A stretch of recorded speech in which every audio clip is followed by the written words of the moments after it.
AF84 Hindi. Lionel की पुतलियां सिकुड़ गईं। एक ऐसा क्षेत्र जिसने इंद्रियों को काट दिया। एक ऐसा निशानेबाज जो इससे बेपरवाह था। एक ऐसा नेता जो अंतर्ज्ञान से इन सब को नजरअंदाज कर सकता था। और अब एक चौथा टीम सदस्य जो अपनी हर छाया का इस्तेमाल करके जहां चाहे वहां जा सकता था। इस टीम की बनावट किसी को भी सुन्न कर देने के लिए काफी थी। लेकिन लियोनेल की आंखें अचानक चमक उठीं। उसे पहेली का वो आखिरी टुकड़ा मिल गया था जिसकी उसे जरूरत थी। छोटा काला सितारा। येप छाया चूहा अचानक खुद को जड़वत, भौतिक और छाया की अवस्था में फंसा हुआ पाता है। वह न पीछे हट सकता है, न आगे बढ़ सकता है।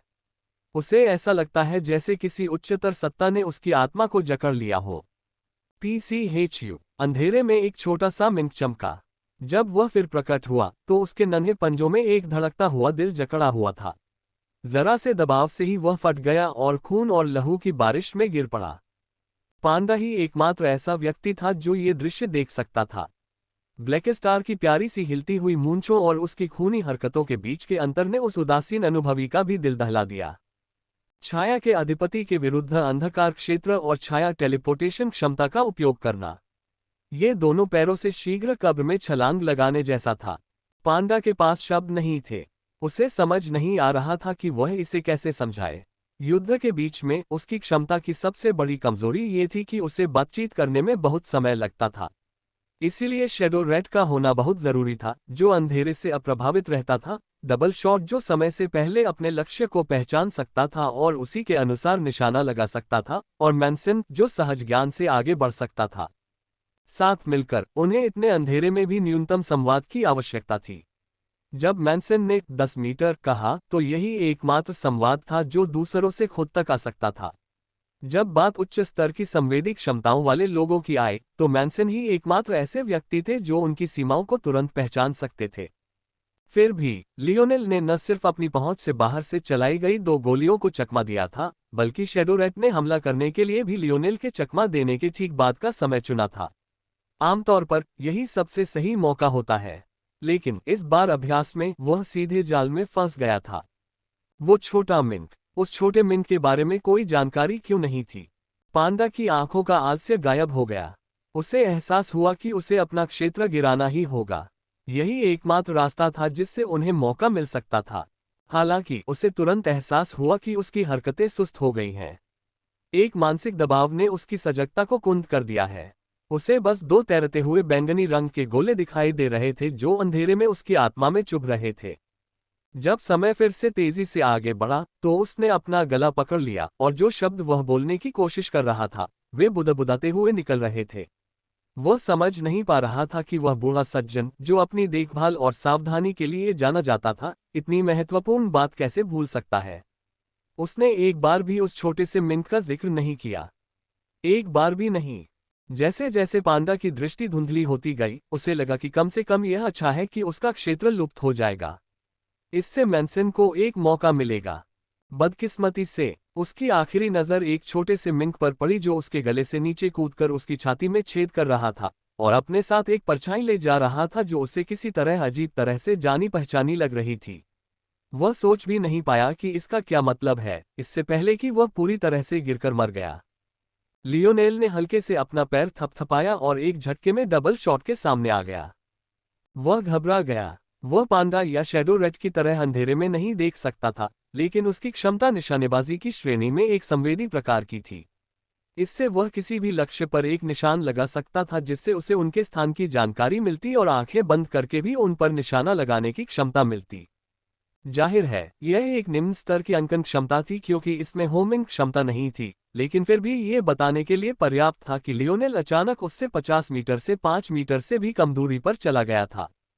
लियोनेल कहाँ है ये जानते हुए भी वह निशाना साध कर गोली चलाने में सक्षम था। लेकिन लियोनेल को इतनी आसानी से कैसे पकड़ा जा सकता था? डबल शॉट के ट्रिगर दबाते ही लियोनेल एक बार गोली के रास्ते से फिसलकर बच गया। हालांकि डबल शॉट अभी भी एक अनुभवी खिलाड़ी था। अपनी दूसरी बंदूक का होल्स्टर खोलकर उसने निशाना साधा और गोली चलाने के लिए तैयार हुआ, तभी उसकी पीठ में एक तेज दर्द महसूस हुआ। उसके हाथ कांप रहे थे, उसकी गोली बेतरतीब चल रही थी। हालांकि वह कुछ भी नहीं देख पा रहा था, फिर भी उसे उस गहरे जख्म को महसूस करने की जरूरत नहीं थी जो अब उसकी छाती पर लटक रहा था। वह मर गया। कैसे? जैसा कि बहुत पहले कहा गया था, लियोनेल को हराने का सबसे अच्छा मौका जितना हो सके तटस्थ मैदान पर ही मिलता। आप जितने ज्यादा चर जोड़ते, आपके पास उतनी ही ज्यादा क्षमताएं होती और आपको लगता कि आपने उतना ही ज्यादा फायदा उठाया है। आपके मरने की संभावना उतनी ही अधिक होगी। लियोनेल मेंसन की जगह की ओर मुड़ी। ये सब कुछ ही सेकंड में हुआ था। ऐसा लग रहा था जैसे वह अभी भी डबल शॉट और शैडोरेट के अपने जांच पड़ताल के हमले खत्म होने का इंतजार कर रही थी, तभी वह फिर से कोई कदम उठाती। लियोनेल से लड़ते समय उसे अपनी मौत के जो एहसास हुए थे वे उसके दिल में गहरे तक बस गए थे। अब भी वह पूरी सावधानी बरत रही थी, उसे जरा भी अंदाजा नहीं था कि उसके 3 साथी पहले ही मर चुके हैं। लियोनेल ने शांति से अपनी स्नाइपर राइफल निकाली और उसे कंधे पर टिका लिया। अब जबकि लिटिल ब्लैक स्टार ने पांडा की क्षमता ले ली थी, वह मेंसन की उपस्थिति को पूरी सहजता से महसूस कर सकता था, भले ही उसे उसकी आंतरिक दृष्टि का पता लगने का खतरा न हो। लेकिन उस पल मेंसन के रोंगटे खड़े हो गए। उसे अचानक लगा कि जो खतरा सिर्फ एक तरफ था, अब हर तरफ से आ रहा है। उसकी मौत का घुटन भरा एहसास उसे हर तरफ से घेर रहा था। उसके होठों पर एक कड़वी मुस्कान तैर गई। लगता है वो भी मर चुकी है। लियोनेल ने ट्रिगर खींचा और प्रतिक्षेप से 1 मीटर नीचे खिसक गया। लियोनेल ने गहरी, भारी सांसें ली। जैसे ही डोमेन धुंधला हो गया और लिटिल ब्लैक स्टार अपने सिर पर अपने स्थान पर वापस आ गया, चमकते क्रिस्टल के आखिरी टुकड़े स्नाइपर राइफल की बैरल के सामने बिखर गए और ढह गए। एक टियर 2 5वें आयाम के विशेषज्ञ को मारने के लिए पर्याप्त बल से गोली चलाना उसके लिए सचमुच बहुत ज्यादा था। यह जरूरी नहीं कि वह प्रकाश तत्व बल ही हो, बल्कि उसे पृथ्वी तत्व बल का निर्माण करना था। लियोनेल ने अपना सिर हिलाया, उसका चेहरा थोड़ा पीला पड़ गया। उसने मेंसन की लाश की तरफ देखा, उसके दिल में एक बड़ा सा छेद दिखाई दिया। वह बस इतना ही कह सका कि लिटिल ब्लैक स्टार पाकर वह बहुत खुशकिस्मत था। उस बूढ़े सज्जन ने उस छोटे मिंट का जिक्र इसलिए नहीं किया क्योंकि उन्होंने ब्लैक स्टार को कम आंका था। यह एक ऐसा व्यक्ति था जिसने फुटेज को छोटी से छोटी जानकारी के लिए भी ध्यान से देखने में अपना कीमती समय लगाया था। वह उस अजीबोगरीब छोटे मिंट का जिक्र करना कभी नहीं भूलता था जो इतने सारे 5वें आयाम के विशेषज्ञों के सामने भी पूरी तरह से स्थिर बैठा हुआ प्रतीत होता था। असली कारण ये था कि उस बूढ़े सज्जन ने लिटिल ब्लैक स्टार को कभी नहीं देखा था। नन्हे ब्लैक स्टार को अपने निराकार रूप में रहना पसंद था। इस रूप ने उसे अपनी छाया लोक से लाभ उठाने में मदद की और हर पल उसे और भी मजबूत बनाता गया। जब कोई लिटिल ब्लैक स्टार के सामने होता था तो आप उसे इस रूप में देख सकते थे, कोई भी देख सकता था। अगर वह चाहे तो आप उसे सुन भी सकते थे। लेकिन समस्या ये थी कि कैमरे ऐसा नहीं कर सकते थे। अगर उस बुजुर्ग सज्जन ने अपने अधीन खनिकों या उन लोगों से पूछताछ की होती जो खुद अखाड़े में गए थे, तो शायद वे उसे बता पाते कि लियोनेल का पीछा एक अजीब सा छोटा मिंट कर रहा था। लेकिन उसे ऐसी बात पूछने का क्या पता था, खासकर जब समय पहले से ही इतना कम था। इसका परिणाम ये हुआ कि वृद्ध सज्जन लिटिल ब्लैक स्टार के बारे में पूरी तरह से अनभिज्ञ रहे, जिसके कारण समूह पूरी तरह से अचंभित रह गया। बेशक इसमें यह भी मददगार था कि लिटिल ब्लैक स्टार पहले से ही अर्ध 5वें आयाम के स्तर पर था। इस छोटे से लड़के को भले ही लियोनेल या आईना जितना युद्ध का अनुभव न रहा हो, लेकिन उसमें निश्चित रूप से कहीं ज्यादा कच्ची ताकत थी। जब लियोनेल उसे युद्ध में निर्देशित कर रहा था तो दोनों को हल्के में नहीं लिया जा सकता था। दरअसल लियोनेल का मानना था कि उसने उस छोटे से लड़के की बहुत ज्यादा उपेक्षा की थी। ब्लैक स्टार अभी भी एक शिशु था, फिर भी वह बहुत तेजी से बढ़ रहा था। अगर पिछले 2 सालों में लियोनेल की अनुपस्थिति के कारण संसाधनों की कमी न होती, तो वह नन्हा जीव पहले ही 5वें आयाम में प्रवेश कर चुका होता। लियोनेल समझ गया था कि उसे ब्लैक स्टार के विकास को और अधिक उद्देश्यपूर्ण और सावधानी से निर्देशित करने की आवश्यकता है। लियोनेल हल्के से मुस्कुराया और ब्लैक स्टार के छोटे से सिर को खुजलाया। उसने अपना ताबीज इस्तेमाल करने की कोशिश की, लेकिन एक बार फिर वह कामयाब नहीं हुआ। चलो यहां से चलते हैं। उस पांडा जैसी आंखों वाले आदमी की क्षमता भविष्य में लिटिल ब्लैक स्टार के ज्यादा काम नहीं आएगी, लेकिन अभी के लिए ये ठीक है। पांडा की क्षमता में बहुत सारी कमजोरियां थीं। अगर ऐसा नहीं होता तो लियोनेल इतनी आसानी से उससे कैसे निपट पाता। अगर वह अपने डोमेन और अपनी सहन शक्ति को बचाकर नहीं रखता, तो वह उस नकली डोमेन को उड़ा सकता था और यूनिवर्सल साइकिल्स की गहरी समझ रखने वाला कोई भी व्यक्ति ऐसा कर सकता था।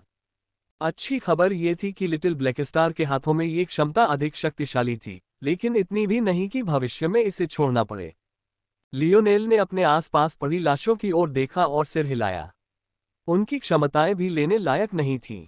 एक चमक के साथ वो एक गलियारे में गायब हो गया और अपने जहाज को खत्म करने के लिए एक अन्य स्थान ढूंढ लिया। अल्पविराम। इस समय तक ग्रह पूरी तरह से घिर चुका था। विशाल आकार के जहाज एक शांत कक्षा में घूम रहे थे और सभी एक ही काम पर केंद्रित थे। वे सभी अपने काम को अच्छी तरह समझते थे। असफलता बर्दाश्त नहीं की जा सकती थी। मिल्की वे गिल्ड की प्रतिष्ठा दांव पर थी। उस युवक को न पकड़ पाना जिसने सरेआम उनके मुंह पर तमाचा मारा था, एक बहुत बड़ी असफलता होगी।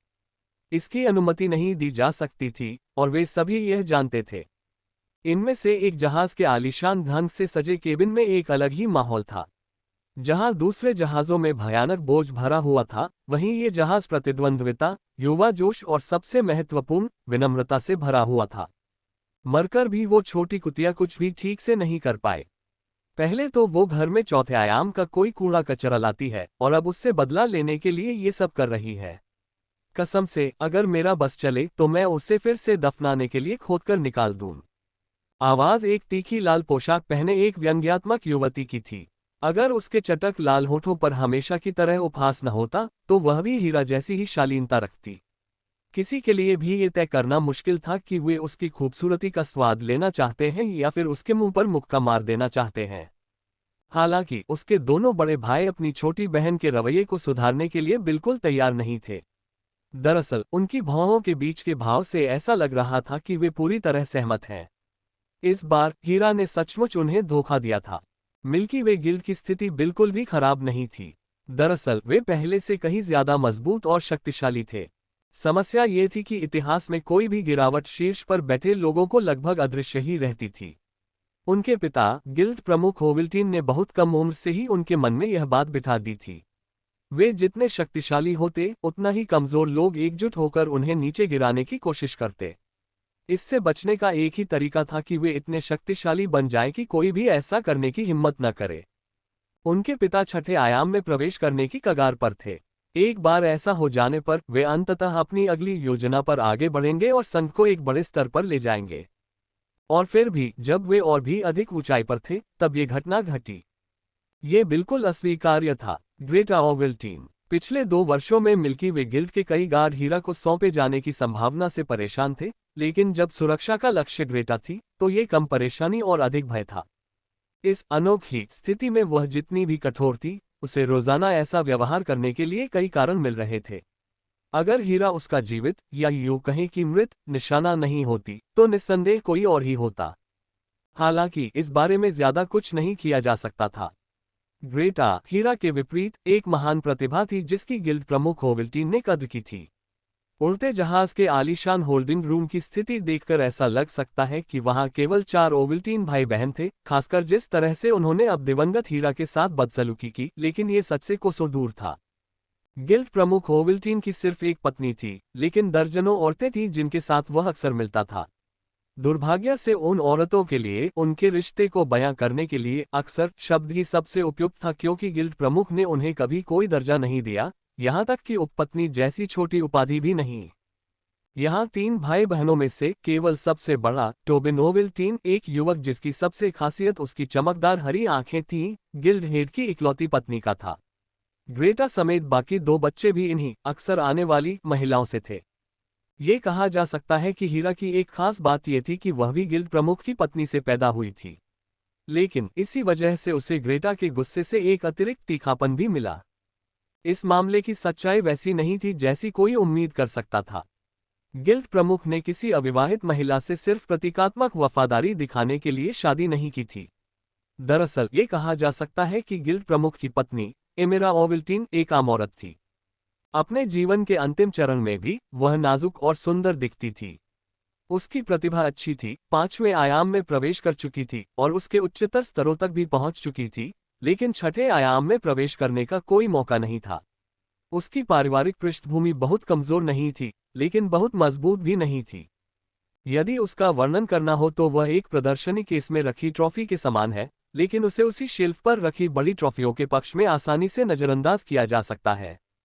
ऑगस्टस ओवल्टीन ने उसे इसलिए चुना क्योंकि उसने बहुत अधिक बॉक्सों पर निशान लगाए बिना पर्याप्त बॉक्सों पर निशान लगाया था। उसने ऐसा क्यों किया, इस बारे में लोगों के अपने अपने अनुमान थे, लेकिन शायद सच्चाई सिर्फ ऑगस्टस ही जानता था। हालांकि उनके बच्चों के लिए जो बात मायने रखती थी वह ये थी कि भले ही इमेरा की भूमिका सती और कमजोर थी, लेकिन उसके द्वारा जन्म दिए गए बच्चों, सटीक रूप से कहें तो दो, को अभी भी वही सम्मान दिया जाएगा, भले ही वह भी सती और कमजोर हो।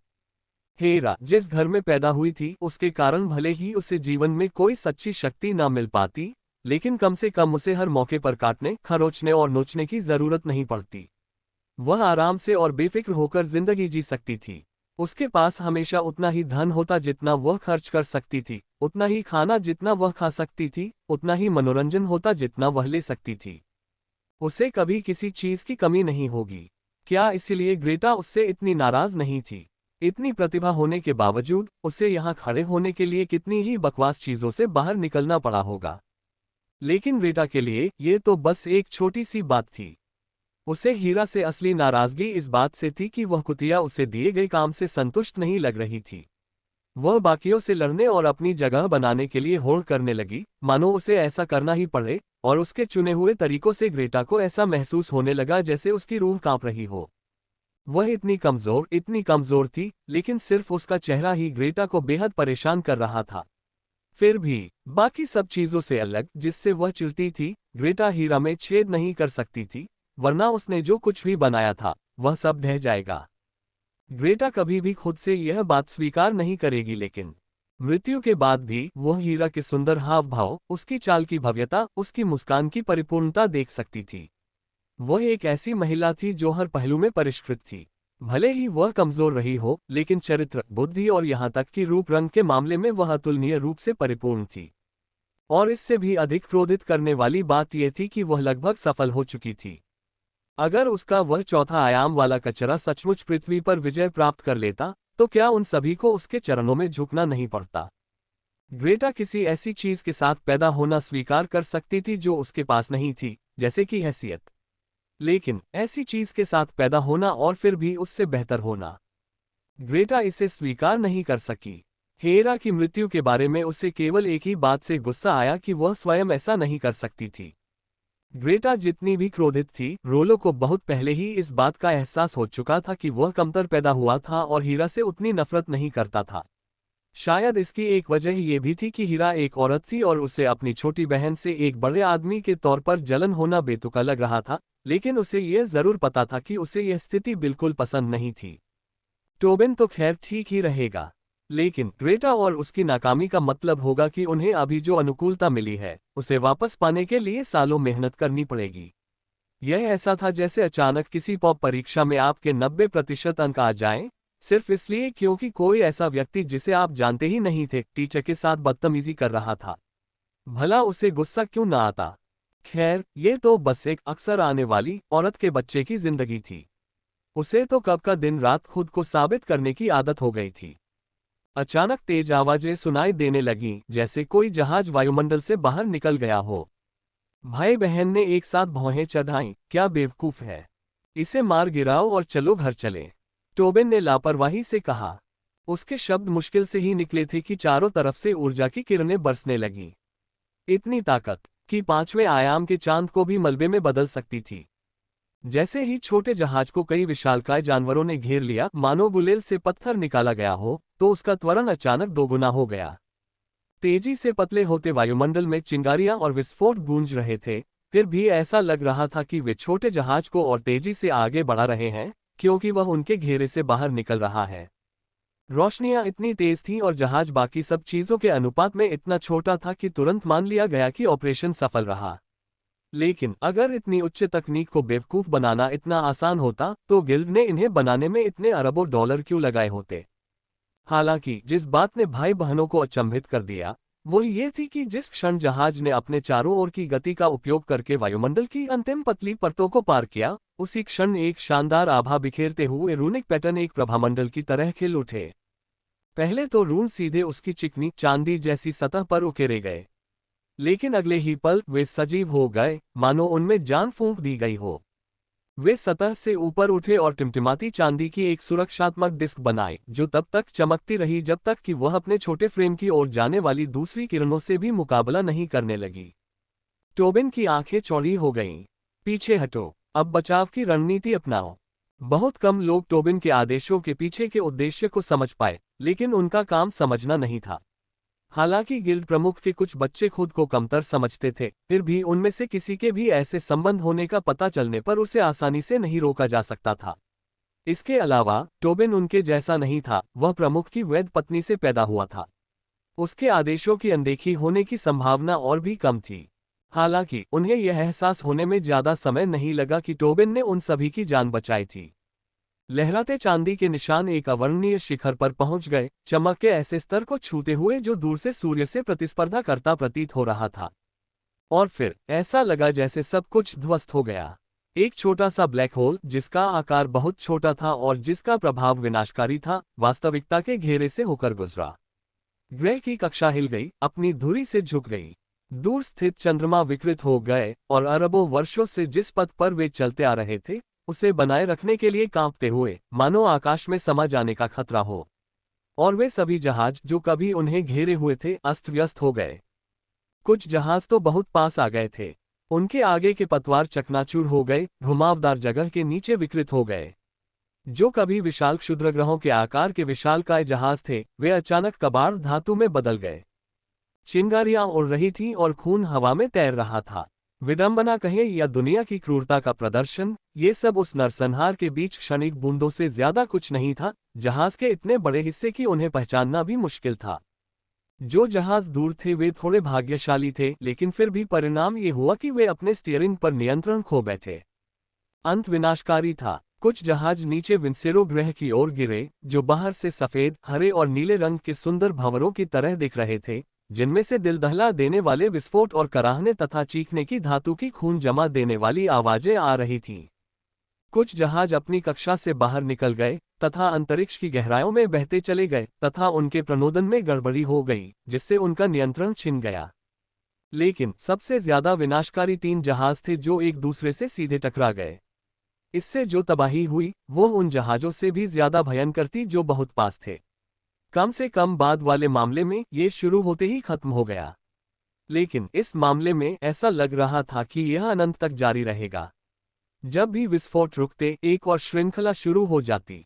आसमान आतिशबाजी और धुएं से भरा हुआ था, लेकिन यह उस तरह का नहीं था जिसका आनंद राष्ट्रीय स्वतंत्रता दिवस पर लिया जा सके, बल्कि यह ऐसा था जिससे कानों से खून बहने लगे, आंखें चौंधिया जाएं और हर कंपन और सिहरन की यादें मन में अंकित हो जाएं।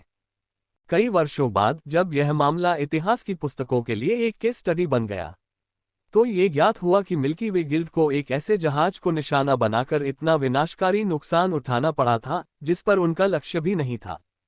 वास्तव में जहाज का उनके लक्ष्य से कोई संबंध नहीं था। अल्पविराम। चांदी के जहाज पर अंतरिक्ष में सुरंग बनाते हुए एक अज्ञात स्थान पर 3 महिलाएं पाई जा सकती थीं। एक के चेहरे पर एक गंभीर भाव था, स्टीयरिंग संभालते हुए उसे एक एआई को सौंपने से पहले।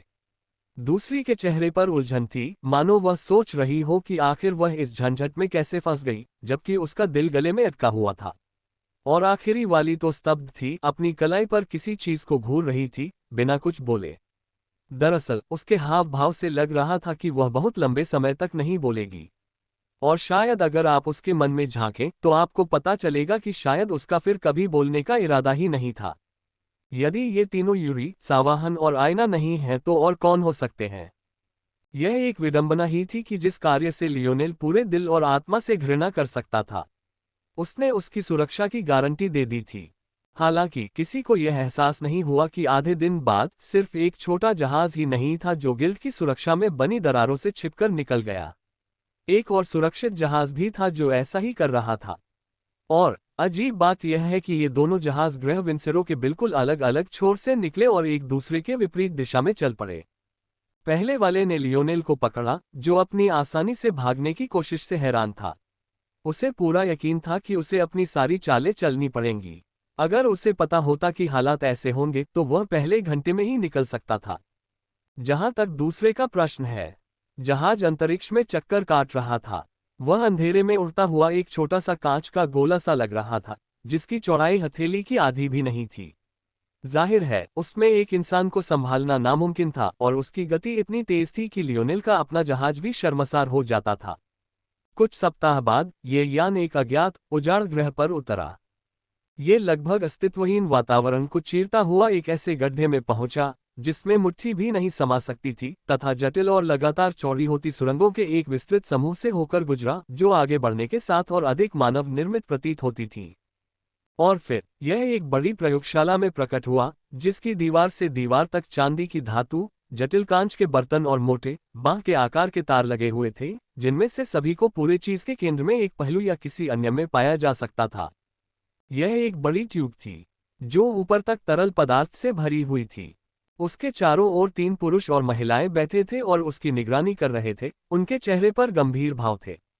जब उन्होंने जहाज देखा तो उन्होंने राहत की सांस ली। ऐसा लग रहा था कि सब कुछ सफल हो गया है। अब वे शुरू कर सकते थे। हालांकि वे अपने संरक्षक की क्षमता को जानते और समझते थे, फिर भी इस मिशन की रसद बहुत जटिल लग रही थी। लेकिन इनमें से कोई भी बात मायने नहीं रखती थी। अंततः वे सफल हो गए।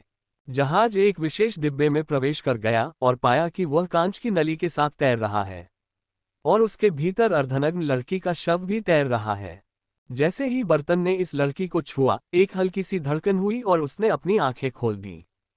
तीनों पुरुष और महिलाएं मुस्कुराए जब युवती बाहर निकली। उसके शरीर से गाढ़ा चिपचिपा तरल पदार्थ टपक रहा था। आपका स्वागत है मिस हीरा। अप्रैल 28, 2022 के नीचे महत्वपूर्ण घोषणा। हीरा के शरीर और बालों से गाढ़ा हल्का नीला तरल टपक रहा था। 2 महिलाएं तुरंत आगे आईं और उसे कपड़े सुखाने में मदद की और उसके कंधों पर एक गाउन डाल दिया। आमतौर पर इस तरल के साथ काम करना थोड़ा मुश्किल होता था, लेकिन ये साफ था कि वे इसके लिए बहुत पहले से तैयार थीं। हीरा काफी देर तक चुप रही, लेकिन तीनों में से किसी ने भी उसे जल्दी करने के लिए एक शब्द भी नहीं कहा। आखिरकार उसने अभी अभी अपनी मौत देखी थी। किसी को भी ऐसी स्थिति की आदत पड़ने में थोड़ा समय तो लगेगा ही। ये तथ्य कि वह मानसिक रूप से बिल्कुल भी नहीं टूट रही थी, उसके धैर्य का प्रमाण था।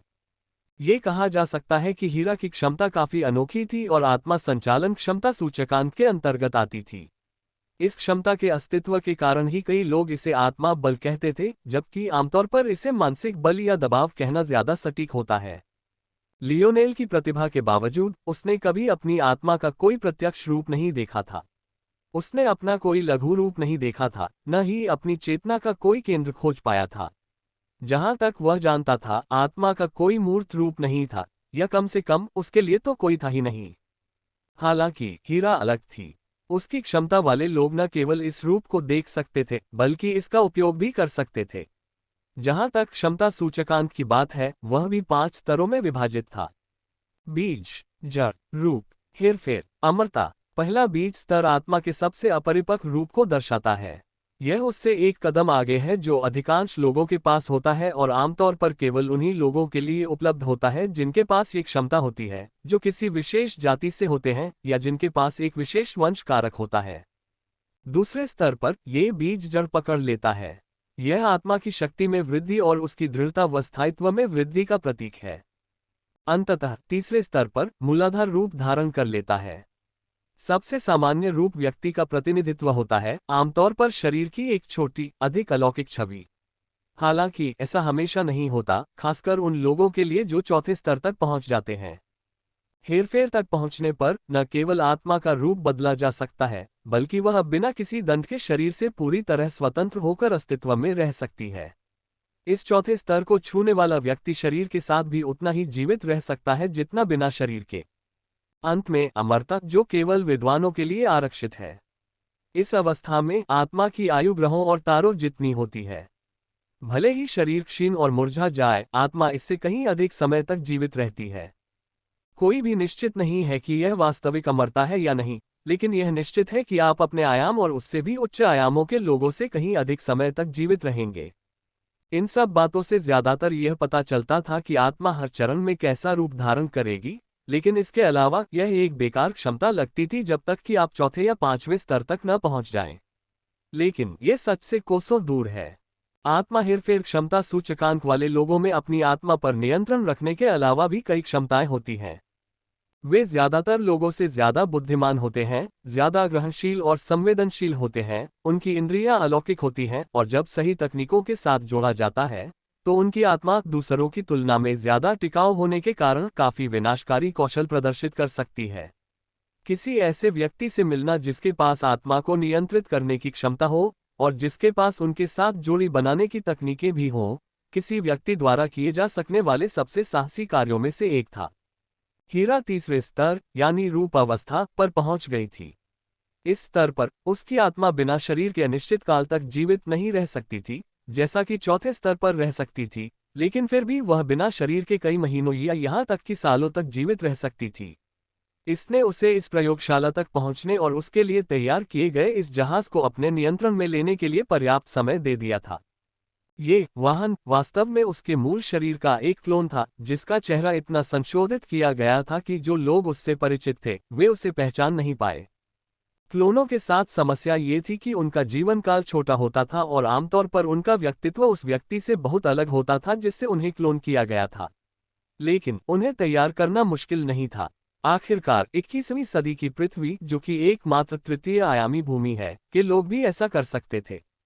तो मिल्की वे गिल्ड के संसाधनों के साथ हीरा ऐसा कैसे नहीं कर सकती थी? हालांकि क्लोनों के सामने आने वाली सभी समस्याएं तब मिट गईं जब इसे आत्मा संचालन क्षमता के साथ जोड़ा गया। जब तक उसकी आत्मा अक्षुण्ण थी, हीरा इसे जितनी बार चाहे उतनी बार कर सकती थी। दरअसल आपने ये शरीर मेरी इच्छानुसार बनाया है। हाँ मिस हीरा, हमने कोई कसर नहीं छोड़ी। आपके पिछले शरीर की कमजोरियां अब मौजूद नहीं हैं। इस शरीर में 5वें आयाम के शिखर पर बैठे किसी व्यक्ति जैसी शक्ति है और हमने इसे मिस द्वारा अनुरोधित लाइट एलिमेंटल इनिट नोड भी दिया है। कौन सा प्रकाश तत्वीय सहज नोड? हीरा ने पूछा। हम उच्च स्तर की कोई भी चीज हासिल नहीं कर पाए। एक इनिट नोड को क्लोन में एकीकृत करना हमारे अनुमान से कहीं ज्यादा मुश्किल साबित हुआ। ये सिर्फ एक अनरेंट लाइट एलिमेंटल इनिट नोड है। अच्छा ऐसा है। हीरा इस बात से न तो निराश दिख रही थी और न ही खुश। हालांकि ये कहना मुश्किल था कि ऐसा इसलिए था क्योंकि उसे इसकी कोई परवाह नहीं थी, या फिर इसलिए कि वह अभी भी अपने नए शरीर की चेहरे की मांसपेशियों का इस्तेमाल करने की आदत डाल रही थी। इस तरह के शक्तिशाली क्लोन तैयार करना आकाशगंगा में हजारों वर्षों से उपलब्ध एक तकनीक थी, संभवतः उससे भी अधिक समय से, जब संपूर्ण आयामी ब्रह्मांड के दायरे को ध्यान में रखा गया। समस्या ये थी कि यह एक सैनिक के लिए बहुत महंगा था और अगर आप भाग्यशाली रहे तो ये सिर्फ 1 साल ही चल पाता। कहा जा सकता है कि हीरा की क्षमता इसका फायदा उठाने के लिए बिल्कुल सही थी और यह एक खास नस्ल के लोगों की याद दिलाती थी जो जन्म के बाद अपना शरीर खुद बनाते थे। अच्छा, हीरा ने अपनी मुठियां भींची और खोली। मेरी अनुपस्थिति में क्या हुआ? तो वह बच गया। हीरा की आवाज में एकरसता थी जो रोबोट जैसी लगती थी। अगर उसकी आवाज सहज न होती तो उसे एआई समझना आसान होता। लेकिन जैसे जैसे समय बीतता गया वह गर्म होती गई, किसी सुखद भावना की ओर नहीं बल्कि सामान्य भावनाओं की ओर। हमें यकीन नहीं है मिस। हमारे विश्लेषण के अनुसार जिस उड़ते जहाज के कारण हंगामा हुआ वह मुख्य बेस से आया था। हालांकि लियोनेल मोरालेस को आखिरी बार खनन स्थल 102A पर देखा गया था, जहां drunken kicks, shadow rat, double shot और पांडा की लाशें मिली थीं।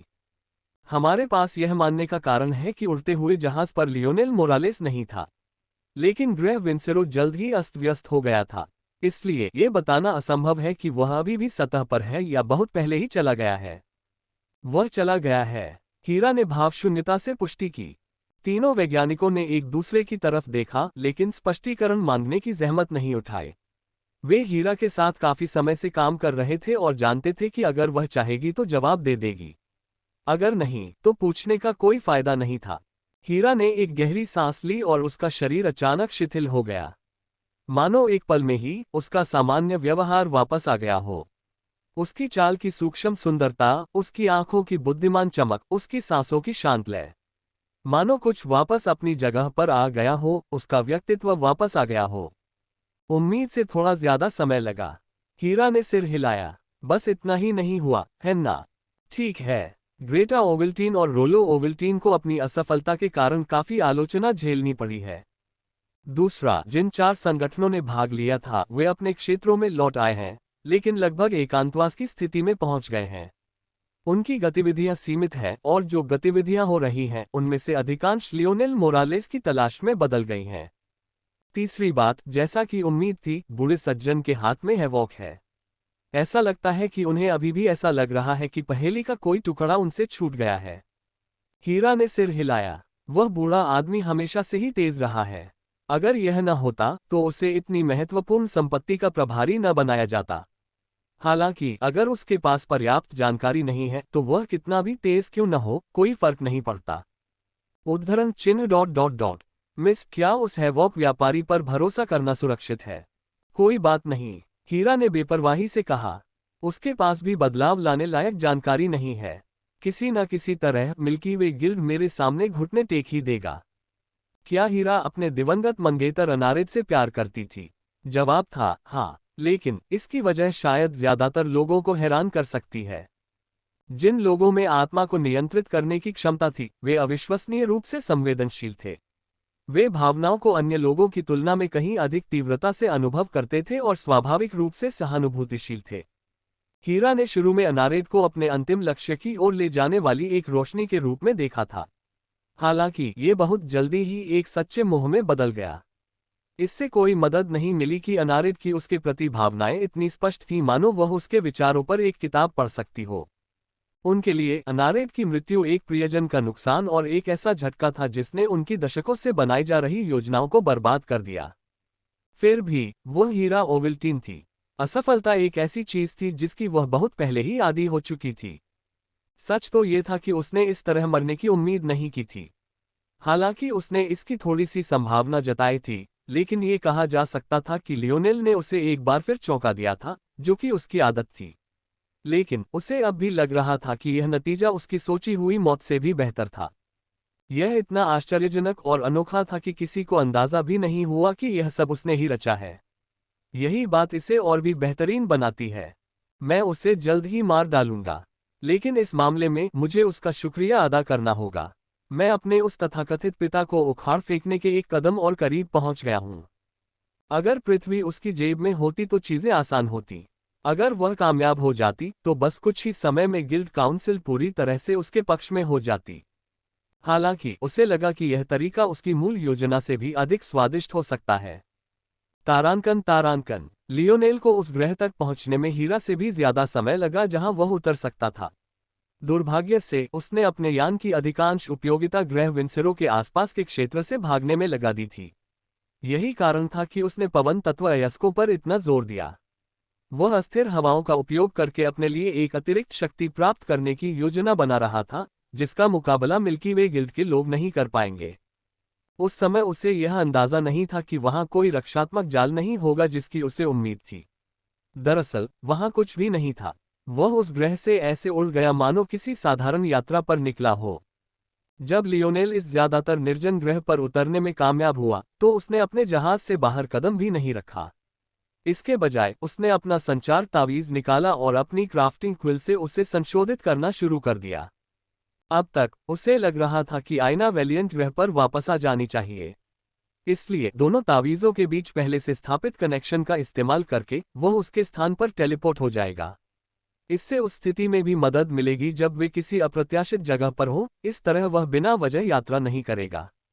आईना के आधे हिस्से में पहले से ही एक सुरक्षा उपाय लगा हुआ था जो उसके अलावा किसी और के इस्तेमाल करने पर उसे सचेत कर देता और उसे वहां भेज देता। इसलिए इस तंत्र का लाभ उठाना मुश्किल नहीं था।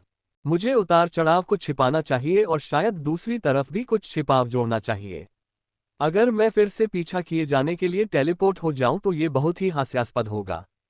अल्पविराम। एक रेस्टोरेंट के किराए के कमरे में हफ्तों से चल रही एक गर्मागर्म बहस अभी भी जारी थी।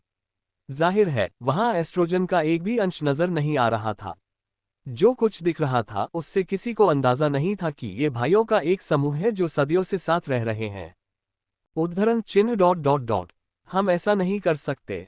मुझे अब भी लगता है कि हमें उससे बता देना चाहिए कि वह अपने पिता से मिलने गई है और वापस आ जाएगी। तुम उससे झूठ बोलना चाहते हो। ये झूठ नहीं है, ये सच है। उसने कब कहा कि वह वापस आएगी? आप उस महिला का बचाव क्यों कर रहे हैं? मैं उसका बचाव नहीं कर रहा हूं, लेकिन स्पष्टतः उसके अपने कारण थे। मुझे इसकी परवाह नहीं कि कारण क्या है, ये सब बकवास है। हमें कैप को सच बताना होगा। टेस्टोस्टेरोन से भरी गालियों और चीखों का एक और दौर शुरू होने ही वाला था कि अचानक एक मजेदार आवाज ने सब कुछ चीर दिया। उसकी आवाज ज्यादा तेज भी नहीं थी, फिर भी उसने सबकी नजरें उसी जगह की ओर घुमा दी। मुझे सच बताओ, किस बारे में? लियोनेल मुस्कुराते हुए सामने आया और उसने अपना चेहरा छुपाना रद्द कर दिया क्योंकि उसे ऐसा करना आवश्यक नहीं लगा। उसकी नजर कमरे में घूमती रही और फिर मेज पर पड़ी। चीजों के ढेर ने तुरंत उसका ध्यान खींचा, जिससे उसकी मुस्कान थम गई और धीरे धीरे फीकी पड़ गई। सबकी आवाजें एक साथ उठी, यहां तक कि उनकी पहले की बहस की आवाज भी दब गई। फिर भी लियोनेल उन्हें सुन नहीं पाया। उसकी नजरें भावशून्य होकर मेज पर रखी चीजों पर टिकी थीं। खंडित घन, नीली शिराओं वाला मुखौटा, तावीज, हार। उसकी आंखें लगभग लापरवाही से उन सब पर घूम रही थीं। उसके हाव भाव से कुछ भी जाहिर नहीं हो रहा था। फिर भी ऐसा लग रहा था जैसे वह एक समानांतर आयाम में खड़ा हो, एक ऐसा स्थान जो मेज पर रखी चीजों के साथ साझा करता हो। वह कुछ और देख, सुन या सूंघ भी नहीं सकता था। उसके पैरों के नीचे की जमीन मानो एक अंतहीन शून्य के अलावा कुछ भी नहीं थी जिसमें वह मुक्त रूप से गिर रहा था। कमरे में सन्नाटा छा गया जब उन्होंने लियोनेल की निगाहों की दिशा देखी। अचानक सबको लगा कि यह कितना हास्यास्पद है कि वे इतने लंबे समय से इस विषय पर बहस कर रहे थे, और लियोनेल को एक छोटी सी लापरवाही ने सब कुछ समझ में आ गया। उन्होंने कभी सोचा भी नहीं था कि लियोनेल अचानक इस अंदाज में प्रकट हो जाएगा। अगर वे चीजें छिपाना भी चाहते तो उन्हें मौका ही नहीं मिलता। कैप, जोएल अपनी जगह से उठकर लियोनेल के पास आया। उनमें से किसी ने भी लियोनेल को कभी भावुक होते नहीं देखा था। यहां तक कि जब उसे गुस्सा आता था तब भी वह इतना ठंडा हो जाता था कि वे भी असहज हो जाते थे। भाइयों का ये समूह 10 साल से भी ज्यादा समय से साथ था, उस समय को छोड़कर जो उन्होंने अलग अलग बिताया था। वे साथ साथ पले बड़े थे।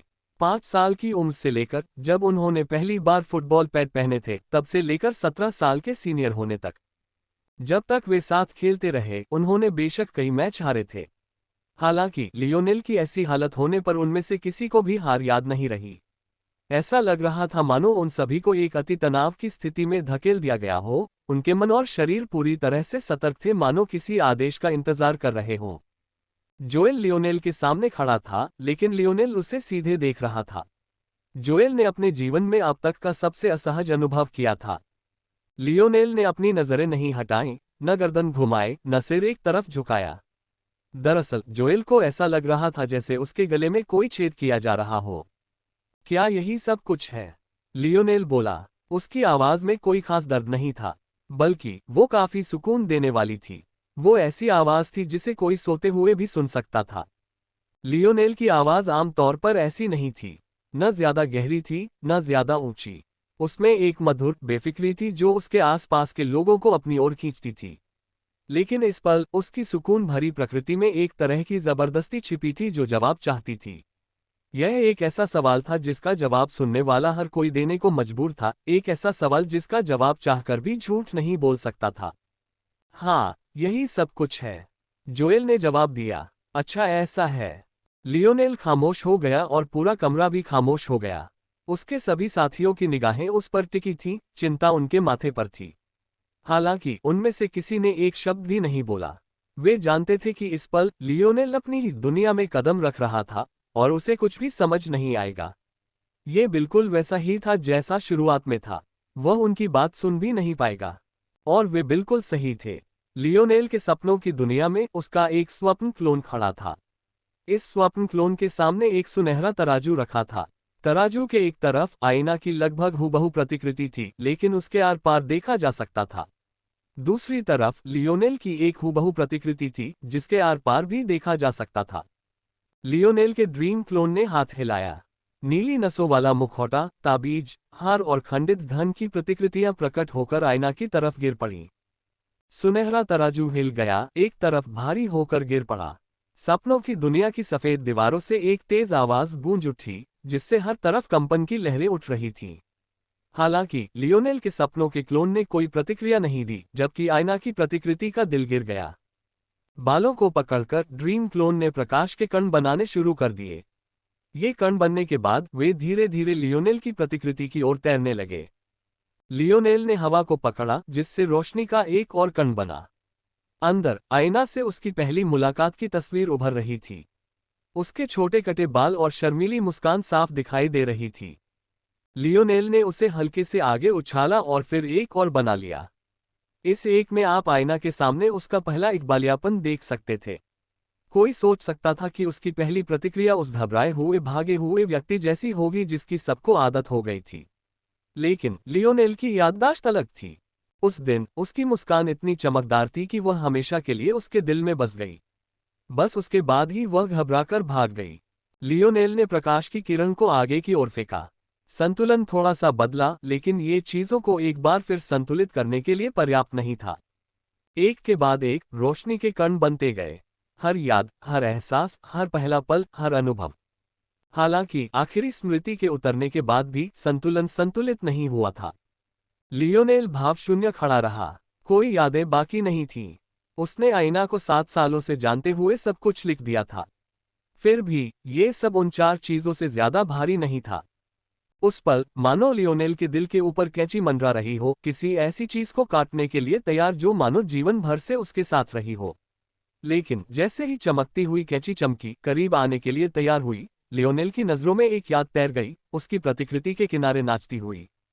ये लियोनेल की एक तस्वीर थी जो आईना के शरीर पर घुटनों के बल बैठा था।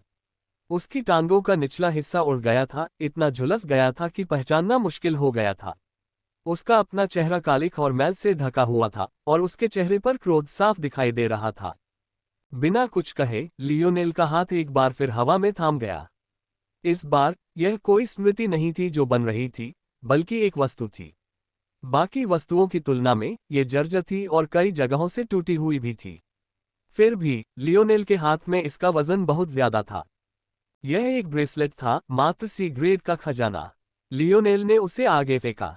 जब यह उतरा तो संतुलन डगमगा गया। अंततः संतुलन बदलता गया जब तक कि दोनों प्लेटफॉर्म पूरी तरह से समतल नहीं हो गए। आईना चुपचाप बैठी रही। इस अंतरिक्ष यान पर बिताए हफ्तों में उसने एक बार भी हिल डुल नहीं पाई थी। अपनी आमतौर पर बड़ी भूख के बावजूद उसने कुछ भी नहीं खाया था। और अपने स्वभाव से बिल्कुल अलग, उसने अभ्यास या प्रशिक्षण के लिए एक उंगली भी नहीं उठाई थी। वह बस वहीं बैठी रही, अपनी कलाई को उसी तरह घूरती रही जैसे वह कई वर्षों से देख रही थी। उस पर एक पुराना टूटा हुआ कंगन पड़ा था। वह उसे बाकी सब चीजों के साथ सौंपने की हिम्मत नहीं जुटा पा रही थी। उसने खुद को यकीन दिलाया कि लियोनेल को इसकी जरूरत नहीं है। आखिरकार उसके पास इतनी कीमती चीजें थीं, है ना? उसे सी ग्रेड का खजाना तो नहीं छूटेगा, है ना? अगर वह उसे रख ले तो कोई बात नहीं, कोई बड़ी बात नहीं। वह शायद उसके अस्तित्व के बारे में ही भूल गया होगा। आईना ने पलकें झपकाईं, जिससे उसके शरीर में बेचैनी दौड़ गई। उसकी आंखों के सूखेपन से उसे ऐसा लग रहा था मानो कोई उन्हें रगड़ रहा हो, जिससे वह सिहर उठी। ऐना, तुम्हें आराम करने की जरूरत है। सावन ने आईना को फिर से आराम करने के लिए मनाने की कोशिश की।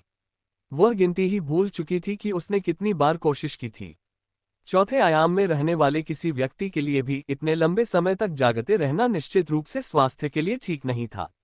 यहाँ तक कि लियोनेल, जिसके पास 5वें आयाम में स्वप्न शक्ति थी, को भी सप्ताह में कम से कम एक बार सोने की जरूरत महसूस होती थी। आईना की तो बात ही छोड़िए, जिसकी आत्मशक्ति केवल चौथे आयाम में थी। इससे पहले कि आईना उससे फिर से कोई औपचारिक जवाब दे पाती कि सब ठीक है, यूरी की शक्ति अचानक उमड़ पड़ी। आईना कुछ प्रतिक्रिया नहीं दे पाए और उसकी आंखें अनायास ही बंद हो गईं। सावन ने अपनी बाहें फैलाकर ऐना को पकड़ लिया, इससे पहले कि वह अपनी सीट से गिर पड़ती। जहाज में ज्यादा जगह नहीं थी। आगे यूरी था जो पतवार संभाल रहा था और पीछे की तरफ 4 लोगों के लिए बस इतनी जगह थी कि वे एक दूसरे के सामने दो हाथ कर सकें। सीट को पीछे की ओर झुकाकर अच्छी नींद ली जा सकती थी और पीछे एक कंपार्टमेंट था जिसमें काफी मात्रा में बचा हुआ खाना रखा हुआ था। सावन ने आईना की सीट को पीछे की ओर झुकाने में मदद की और उसे सोने दिया। वह खुद को रोक नहीं पाए और दबी हुई सांसों से आहें भरने लगी। उसने अपनी जिंदगी में कई ब्रेकअप देखे थे। आखिरकार वह भी कभी हाई स्कूल की छात्रा रही थी, लेकिन यह साफ तौर पर उसे लग रहा था कि यह उससे कहीं बढ़कर था। बदकिस्मती से उसे ऐसे मामलों का कोई निजी अनुभव नहीं था। वह पहले कभी किसी पुरुष के प्यार में नहीं पड़ी थी, इसलिए उसे आईना के अनुभवों की कोई समझ नहीं थी। लेकिन वह अभी भी यह सब समझ नहीं पा रही थी। अगर तुम्हें इतना ही दुख हुआ तो तुमने ऐसा किया ही क्यों? हम बहुत जल्द वास्तविकता के 5वें आयाम से 6ठे आयाम में प्रवेश करेंगे। यूरी की आवाज सामने से आई। तुम्हें खुद को तैयार रखना चाहिए। 5वें से 6ठे आयाम तक की छलांग अब तक की तुम्हारी सबसे बड़ी छलांग होगी। तुम्हें ऐसा भी लग सकता है कि तुम फिर से एक सामान्य मनुष्य बन गए हो। आप अनुकूलन कर सकते हैं या नहीं, यह इस बात का निर्णय करेगा कि आपके आगे कोई भविष्य है या 5वां आयाम आपकी सीमा होगी। यूरी ने इसे बहुत अच्छे और संक्षेप में समझाया। उद्धरण चिन्ह डॉट डॉट डॉट। क्या तुम मुझे यहाँ चाहते हो, यूरी? सावन ने एक लंबे विराम के बाद बात की। दरअसल इतना समय बीत चुका था कि यूरी को लगा था कि उसे जवाब की उम्मीद ही नहीं करनी चाहिए। लेकिन सवाल का सार और भी चौंकाने वाला था। सावन के यहाँ आने के हालात बिल्कुल अनोखे थे। आईना उससे इस हद तक चिपकी हुई थी कि उसे छोड़ने को तैयार ही नहीं थी।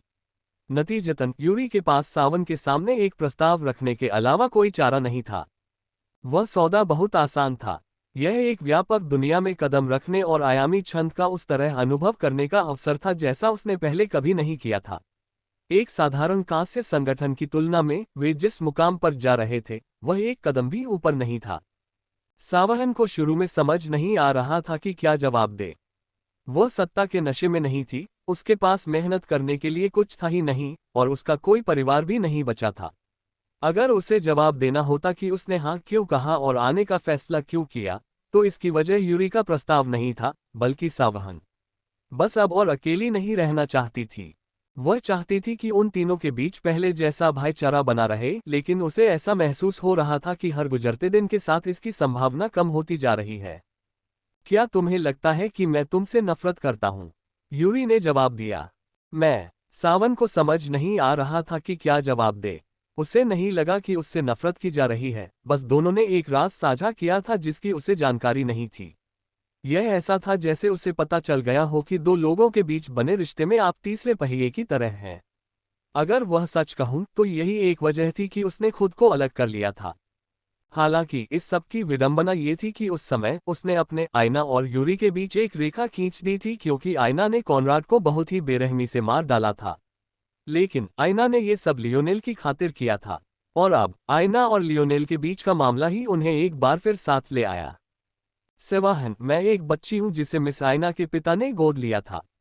मेरी जिम्मेदारी है कि मैं उसकी हर चीज से ज्यादा रक्षा करूं। हालांकि इसका मतलब यह नहीं कि मैंने तुम्हें कभी दोस्त नहीं माना। सावन स्तब्ध होकर चुप हो गई, उसे समझ नहीं आ रहा था कि क्या जवाब दे। लेकिन उसकी आंखों में आंसू चमक रहे थे और उसके होठों पर हल्की सी मुस्कान आ गई। धन्यवाद यूरी। आप मुझे किस बात के लिए धन्यवाद दे रहे हैं? मुझे मिस के मूड स्विंग्स से निपटने के लिए कुछ सहायता की आवश्यकता है। दोनों लड़कियां खिलखिलाकर हंसने लगीं और थोड़ी सी गर्मजोशी के साथ अंतरिक्ष की गहराइयों को पार कर गईं। तारांकन तारांकन। ठीक है। लियोनेल की निगाहें पुनः केंद्रित हो गईं और वह हल्के से मुस्कुराया और जोएल के कंधे पर थपथपाया। तुम्हें क्या हुआ है? ऐसा लग रहा है जैसे तुमने भूत देख लिया हो। कैप। जोएल को समझ नहीं आ रहा था कि इसका क्या जवाब दे। एक पल लियोनेल के चेहरे पर कोई भाव नहीं था, और अगले ही पल वह गर्मजोशी से मुस्कुरा रहा था। आखिर हो क्या रहा था? ओह, ऐसा लग रहा है कि सब लोग यहाँ हैं। यह अच्छी बात है। लियोनेल ने अचानक एक शैतानी मुस्कान छोड़ी। क्या हम कुछ परेशानी खड़ी कर दें? कैप, तुम ठीक हो? लियोनेल ने पलकें झपकाईं। मैं क्यों नहीं होऊंगा? जोएल अवाक रह गया। उसे पता था कि लियोनेल का ईक्यू इतना कम नहीं था। क्या वो बस दिखावा कर रहा था, या उसके दिमाग में आखिरकार शॉर्ट सर्किट हो गया था? उसे समझ ही नहीं आ रहा था कि इस सब का क्या जवाब दे। लियोनेल जानबूझकर मुस्कुराया, लेकिन कुछ और नहीं बोला। उसका अपना तर्क जिस तरह काम करता था, उसे समझाने में उसे समय नहीं लगाना था। उसके अंतिम निर्णय में जितने भी गणनाएं, एक हिस्सा कठोर और दूसरा हिस्सा मनमाना, शामिल थीं, वे इतनी बड़ी थीं कि अगर ये लोग उसे पूरी बात समझाने पर जोर देते तो उसे पूरा दिन यहीं रहना पड़ता। मामले को बदतर बनाने के लिए वे शायद ये भी नहीं समझ पाएंगे और यह मान लेंगे कि वह आयना को सिर्फ इसलिए माफ कर रहा था क्योंकि वह प्रेम में पागल था, जबकि वह शायद इस दुनिया में एकमात्र व्यक्ति था जो इस तरह की बात का दोषी नहीं था। क्या आयना की हरकतें दुख पहुंचाती थीं? बिल्कुल। क्या लियोनेल को समझ आया कि उसने ऐसा क्यों किया? उसे भी यह बात समझ आ गई। वह जानता था कि आयना को परित्याग की समस्या थी। वह जानता था कि वह पैनिक अटैक और चिंता से बुरी तरह पीड़ित थी। इसी वजह से वह उन आखिरी पलों में उसकी तरफ देखना भी नहीं चाहता था। हालांकि वह उसकी परवाह करता था, लेकिन उसकी भावनाओं की खातिर वह अपने भाइयों के जीवन और मृत्यु को नजरअंदाज नहीं कर सकता था, है ना? उन्होंने जब इस तरह से कहा तो ये कठोर था, लेकिन ये सच था। शायद लियोनेल की सबसे बड़ी निराशा यही थी कि उसने आयना को सिर्फ इसलिए पीछे छोड़ा था ताकि वह उसके साथियों को किसी भी अप्रत्याशित घटना से बचा सके। फिर भी यहाँ जो कुछ भी दिख रहा था उससे लग रहा था कि वह उनके सुरक्षित होने से पहले ही चली गई थी। इस सब की विडंबना उसे जरा भी समझ नहीं आई। दूसरी सबसे बड़ी निराशा ये थी कि उसे यकीन नहीं था कि वह जिंदा वापस आ पाएगा। यह अविश्वास किसी भी और चीज से ज्यादा चुभता था। यह इतना चुभता था कि लियोनेल को पता था कि उसने उन यादों को जितना हल्का होना चाहिए था उससे कहीं ज्यादा हल्का बना दिया था। उसने बहुत पहले ही आईना से कहा था कि एक चीज जो वह कभी बर्दाश्त नहीं करेगा वह है उसका उस पर से भरोसा उठ जाना। इस बार वह मुश्किल से उस सीमा के भीतर थी जिसे वह स्वीकार कर सकता था। हालांकि अगर अगली बार ऐसा हुआ तो शायद ये सुनहरा पलड़ा इस बार से भी ज्यादा कड़ा हो। किसी भी तरह इस समय सबसे अच्छा यही होगा कि ऐसा दिखावा किया जाए जैसे कुछ हुआ ही न हो। कम से कम इस तरह लड़के यही सोचेंगे कि वह इस विषय पर बात ही नहीं करना चाहता और उसे टाल देगा। वह जानता था कि उसकी अनुपस्थिति में उन्होंने आयना के बारे में काफी कठोर बातें जरूर कही होंगी, लेकिन चूंकि उसने अभी तक अपना फैसला कर लिया था, इसलिए उसे नहीं लगा कि ऐसा आगे भी जारी रहना चाहिए। और सच तो यह है कि यदि उसका निर्णय दूसरे पक्ष पर भी आ जाता तो भी वह लगातार यह सुनने के बजाय कि वह कितनी बुरी थी, ये पसंद करता कि उसके बारे में सभी विचार पूरी तरह से खत्म कर दिए जाएं।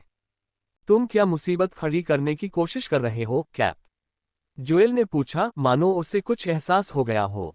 जब लियोनेल यही चाहता था तो वे कौन होते थे जो उसकी बात न माने? आखिरकार यह उनका रिश्ता नहीं था और न ही उन्होंने अपनी जवानी के इतने साल इसमें लगाए थे। लियोनेल मुस्कुराया और कमरे को गौर से देखा। इस समय वहां उन 4 से कहीं ज्यादा लोग थे जो पहले से ही जीनियस के रूप में आए थे। हालांकि मेटामॉर्फोसिस के दौरान उसके कई साथी मारे गए थे, लेकिन ऐसा लग रहा था कि 8 अभी भी बचे हुए हैं। उन सभी के चेहरों को इस तरह देखकर वह सचमुच खुश हुए बिना नहीं रह सका। जोएल, हाँ, अगर मैं कहूं कि मैं चाहता हूं कि हम आयामी छंद के शीर्ष पर पहुंचे और इस पर अपना नियंत्रण स्थापित करें, तो आप क्या कहेंगे? जोएल की आंखें चमक उठीं। लियोनेल के व्यवहार को लेकर जो भी घबराहट उसे हुई थी, वह हवा के साथ गायब हो गई। उसकी पीठ सीधी हो गई और सीना चौड़ा हो गया। उसकी क्षमता की तेज आभा उसके चारों ओर सीटी बजाती हुई, हवा में धारियां छोड़ती हुई महसूस हो रही थी। क्या यही था? लियोनेल की हल्की बैंगनी आंखों में देखते हुए वह उद्देश्य, महत्वाकांक्षा, दृढ़ संकल्प देख सकता था। ऐसा नहीं था कि उसने लियोनेल में इन तीनों में से आखिरी को पहले कभी नहीं देखा था, लेकिन वे हमेशा अल्पकालिक लक्ष्यों की ओर उन्मुख रहे थे। ये पहली बार था जब उसने पहले 2 को आईना के अलावा किसी और चीज की ओर उन्मुख देखा था। अगर टीम को इस पूरी परीक्षा में अपना सबसे बड़ा डर चुनना होता तो वह ये नहीं था कि आयना लियोनेल को छोड़ रही है। निष्पक्ष रूप से कहें तो उन्हें हमेशा से लगता था कि लियोनेल बेहतर कर सकता है। और आयना कितनी भी खूबसूरत क्यों ना हो गई हो, क्या ये बहुत हास्यास्पद नहीं होगा अगर पूरे डायमेंशनल वर्सेस में उस स्तर की सुंदरता वाली वह अकेली हो? उनके कैप्टन की योग्यता को देखते हुए वह दूसरा कैप्टन क्यों नहीं ढूंढ पाएंगे? नहीं, उन्हें सबसे ज्यादा डर इस बात का था कि आयना के बिना वह आदमी जिसका वे सब इतना सम्मान और प्रशंसा करते थे, अचानक एक बार फिर लक्ष्यहीन हो जाएगा। एक ऐसा तीर जिसमें अनकही शक्ति है और जो बिना लक्ष्य के अंतहीन खाई की ओर उड़ रहा है। पर अब जोएल हंसने लगा। उसकी जोरदार हंसी लियोनेल की हंसी से भी ज्यादा भरी और गोल थी। उसकी सांवली त्वचा मानो अपनी ही आभा से दमक रही थी। लियोनेल भी ये देखकर थोड़ा हैरान था कि जोएल की ऊर्जा में अचानक एक हल्का बैंगनी रंग आ गया था, जो निश्चित रूप से लियोनेल की ही देन था। कमरे में चारों ओर देखते हुए लियोनेल ने पाया कि 7 और मुस्कुराते हुए चेहरे उसकी ओर देख रहे थे, जिनमें से प्रत्येक लियोनेल की बैंगनी ऊर्जा का एक हिस्सा अपने लिए ले रहा था। लियोनेल के दिल में एक गर्मजोशी उमड़ पड़ी। उन्होंने कोई सवाल नहीं पूछा था, वे जानना नहीं चाहते थे कि कैसे या क्यों। उन्होंने बस इसलिए छलांग लगाई क्योंकि उन्हें उस पर भरोसा था। और लियोनेल की बैंगनी ऊर्जा का स्वयं प्रतिक्रिया करना तथा अपने राजा की शक्ति को उन सबके साथ साझा करना, इसका केवल एक ही अर्थ हो सकता है। लियोनेल ने उन पर बिना शर्त भरोसा किया। ये जीवन भर के लिए उसके भाई थे। ये वो योद्धा थे जो अंत तक उसके साथ खड़े रहे। ये उसके सेनापति थे। Joel, Milan, Raj, Drake, Franco, Arnold, Gill, Alan, लेखक का नोट, इन नामों को याद रखने की जरूरत नहीं है। मैं भविष्य में इनका जिक्र इतनी बार करूंगा और छोटी छोटी याद दिलाकर कि ये आपके भी भाई बन जाएंगे, हा हा हा। क्या तुम्हें इस बात का पूरा यकीन है, कैप? जोएल ने पूछा। ग्रेह विंसेरो पर जो हुआ उसके बाद, हालांकि हम उनके सामान्य छात्रों की तुलना में ज्यादा प्रतिभाशाली हैं, फिर भी वे हमारे और अपने बीच एक रेखा खींच रहे हैं। वे जिस तरह से सतर्क हैं, उसे देखते हुए उन्हें अंदर से नियंत्रित करना मुश्किल होगा। समूह ने पुष्टि में सिर हिलाया। यहां रहते हुए भी शायद कोई न कोई उन पर नजर रख रहा था। लियोनेल को चेतावनी देने के लिए वे इतने चिंतित नहीं थे, सिर्फ इसलिए कि उन्हें यकीन था कि वह इतना मूर्ख नहीं है कि बिना किसी योजना या किसी भी तरह के विरोध के यहां आ जाए। जैसा कि कहा गया, लियोनेल के अगले शब्दों ने उन्हें स्वयं से प्रश्न करने पर मजबूर कर दिया। ओह ठीक है, इस विषय पर बात करते हुए हम अभी कहाँ हैं? समूह लियोनेल की ओर ऐसे देख रहा था मानो वह कोई पागल हो। वह अभी अभी पांचवें आयाम की शक्तियों के पीछा से बचकर निकला था और यह भी तर्क दिया जा सकता है कि वह ऐसा सिर्फ आश्चर्य के तत्व के कारण ही कर पाया था। अब जो भी उसे ढूंढने आएगा, वह पहले से तैयार होगा और संभवतः उसकी सभी क्षमताओं के बारे में और भी ज्यादा जानकारी रखेगा। वह फिर से इतनी आसानी से बचकर निकल नहीं पाएगा। ये तथ्य कि उसे ये भी नहीं पता था कि वे इस समय कहाँ हैं, एक बहुत बड़ा खतरा था। लेकिन यह देखकर कि वह इस सब के प्रति कितना लापरवाह लग रहा था, वे उसे डांटने के लिए भी तैयार नहीं थे। उद्धरण चिन्ह डॉट डॉट डॉट। यह एक मित्र ग्रह है, कैप। गिल बोला। जब वे फुटबॉल के मैदान पर होते थे तो जेम्स के अलावा गिल लियोनेल के पसंदीदा रिसीवर थे। हालांकि जेम्स की तरह टाइट एंड खेलने के बजाय वह वाइड रिसीवर खेलते थे। और वास्तव में जब कोच ने गुस्से में जेम्स को मैदान से बाहर कर दिया था, तो आखिरी प्ले में उन्होंने ही गेम जीतने वाला टचडाउन पकड़ा था। वह लंबा आदमी था, लियोनेल से बस 1-2 इंच छोटा। लेकिन वह काफी दुबला पतला था। सच कहूं तो उसकी शारीरिक बनावट और बिगड़ा हुआ शरीर एफेस्ट की याद दिलाता था। बस लियोनेल अच्छी तरह जानता था कि गिल एफेस्ट जितना गठीला नहीं था। उसने हमेशा कहा था कि मांसपेशियों के प्रशिक्षण से उसके हाथ आंखों का समन्वय बिगड़ गया है। मित्र, लियोनेल ने पलकें झपकाईं, उसने ये शब्द पहले कभी नहीं सुना था। हाँ, बहुत सारी दुनियाएं इसी तरह संयुक्त स्वामित्व में हैं। वे अच्छे मनोरंजन केंद्र और व्यापार केंद्र भी हैं। इसके बाद हमें स्ट्रिप क्लब जरूर जाना चाहिए। गिल का आमतौर पर दुबला पतला और आलसी रूप इस बिंदु पर पहुंचते ही चमक उठा। लियोनेल को आश्चर्य हुआ कि आमतौर पर शांत रहने वाला ये शरारती लड़का इतनी शालीनता से उसे बातें क्यों समझा रहा था। ऐसा लग रहा था कि शुरू से ही उसका यही उद्देश्य था। उनके ग्रुप में ये कहा जा सकता था कि जेम्स के अलावा दूसरा सबसे बड़ा बिगवेल निश्चित रूप से गिल ही था। कौन जाने उसने रॉयल ब्लू अकादमी में अपने उस सहज सुंदर चेहरे से कितने दिल तोड़े होंगे। वह 5 बजे का साया जिसे वह कभी पूरी तरह से साफ नहीं कर पाता था, और उसके लहराते गंदे सुनहरे बाल उन बेचारी लड़कियों को कोई मौका नहीं देते थे। लियोनेल ने हंसते हुए कहा, शायद बाद में। गिल अपनी सीट से लगभग उछल पड़ा। क्या किसी ने तुम्हारे शरीर पर कब्जा कर लिया है, कैप? मुझे देखने दो। गिल अपनी हैरानी को बेहद हास्यास्पद तरीके से व्यक्त करते हुए लगभग मेज के पार कूद पड़ा।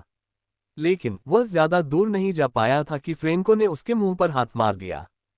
ऐसा प्रतीत होता है कि अर्नोल्ड को ठीक ठीक पता था कि आगे क्या होने वाला है, इसलिए उन दोनों के बीच बैठे अर्नोल्ड ने दोनों की छाती पर हाथ रखकर उन्हें अलग अलग रखा। क्या तुम जाने की कोशिश कर रहे हो, हाथी कान? गिल ने झटके से कहा, उसकी तीखी नाक से खून की बूंदें टपक रही थीं। क्या तुम देख नहीं सकते कि मेज पर खाना रखा है, क्वासिमोडो? मैं नहीं चाहता कि तुम्हारा भी मेरे खाने में बदबू पैदा करे। गिल और फ्रेंको के बीच प्रेम घृणा का रिश्ता था। गिल जहां वाइड रिसीवर की भूमिका निभाते थे, वहीं फ्रैंको कॉर्नरबैक की भूमिका निभाते थे, और कॉर्नरबैक को पहले वाले के खिलाफ बचाव करना होता था। ये कहा जा सकता है कि हर अभ्यास के दौरान दोनों में युद्ध जैसा माहौल रहता था। कोई भी सोच सकता था कि वे टीम के साथी नहीं बल्कि दुश्मन थे। फ्रेंको अपने बड़े बड़े शरीर के अंगों के लिए जाना जाता था।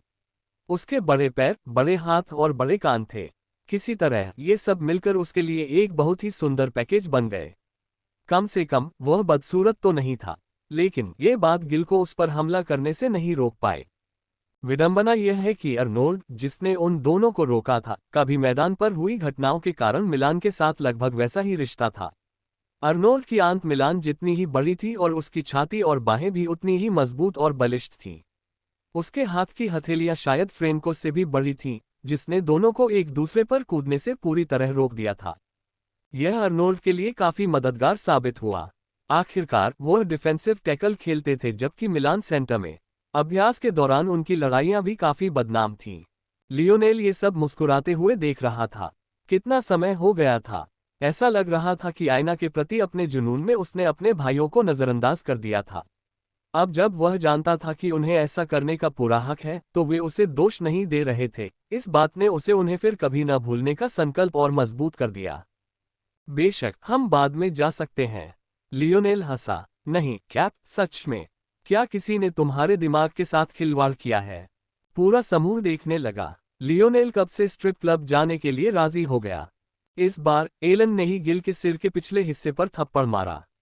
उसे साफ पता था कि लियोनेल बस आयना को भूलने की कोशिश कर रहा था। तुम इसके बारे में इतने सवाल क्यों पूछ रहे थे? लियोनेल ने हंसते हुए अपना सिर हिलाया। मैंने एक बार कहीं पढ़ा था कि लोग सबसे ज्यादा असुरक्षित और खुले होते हैं, जैसे वेश्यालय या स्ट्रिप क्लब। मुझे आश्चर्य है कि उन दीवारों में कितनी जानकारी छिपी होती है। लियोनेल की तरफ देखते ही सबकी आंखें झपक गईं। गिल ने अपना सिर रगड़ा और एलन को घूरने लगा। लेकिन जब उसने ये स्पष्टीकरण सुना तो वह भी रुक गया और लियोनेल की तरफ देखने लगा। स्ट्रिप क्लब में जानकारी के लिए जाते हैं। ठीक है।